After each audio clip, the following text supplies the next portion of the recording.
সরকারি চাকরিতে কোটা বিরোধী আন্দোলনকে অযৌক্তিক বললেন প্রধানমন্ত্রী শেখ হাসিনা। গণভবনে যুব মহিলা লীগের প্রতিষ্ঠাবার্ষিকীর অনুষ্ঠানে তিনি প্রশ্ন রাখেন, গেলবারের আন্দোলনে অংশ নেওয়া কতজন পিএসসি পরীক্ষায় পাশ করেছে, আর সর্বজনীন পেনশন স্কিমে রাজনীতিকদের যুক্ত হওয়ার আহ্বান জানান সরকার প্রধান।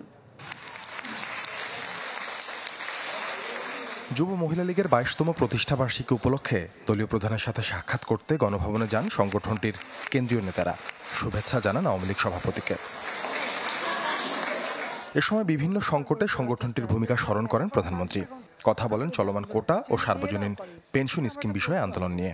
যারা এর আগে কোটা বিরোধী আন্দোলন করেছিল তারা পাবলিক সার্ভিস কমিশনে কতজন পরীক্ষা দিয়েছিল আর কতজন পাস করেছে সেই হিসাবটা একটু বের করা দরকার। আর হাইকোর্টের রায় এটার বিরুদ্ধে এভাবে আন্দোলন করা, এটা তো সাবজুডিস। আজকে আন্দোলনের নামে যেটা আবার করা হচ্ছে, পড়াশোনার সময় নষ্ট করা, এটারও কোনো যৌক্তিকতা আছে বলে আমি মনে করি না। আমি মনে করি আমাদের রাজনীতির সাথে যারা জড়িত তাদের সকলেরই এই সার্বজনীন পেনশন স্কিমে ঢোকা দরকার। তাহলে অন্তত একটা জীবনের একটা নিশ্চয়তা পাওয়া যাবে, অন্তত বৃদ্ধ বয়সে কারো মুখাপেক্ষি হয়ে থাকতে হবে না। বিএনপির নানা কার্যক্রমের কঠোর সমালোচনা করেন শেখ হাসিনা। নেতাকর্মীদের প্রতি আহ্বান জানান দলটির অপকর্ম মানুষের সামনে তুলে ধরার।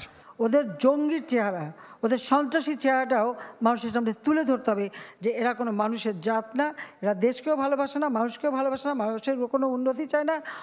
অর্থ সম্পদ লুট করে, টাকা পয়সা বানিয়ে, চুরি করে, 10 টাকা অস্ত্র চোরা কারবারি, মানি লন্ডারিং, 21 আগস্ট গ্রেনেড হামলা, ওই বিভিন্ন মামলার আসামিরা, এতিমের অর্থ আত্মসাৎকারী, তারাই হচ্ছে এই বিএনপির নেতা।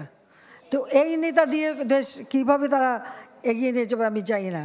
কাজে এরা সমাজের একটা বোঝা, সমাজের কাছে এরা একটা অভিশপ্ত, এবং সমাজ বিএনপি জামায়াত যেন আর ক্ষমতায় ফিরতে না পারে সেজন্য মানুষকে সচেতন করার কথাও জানান প্রধানমন্ত্রী শেখ হাসিনা।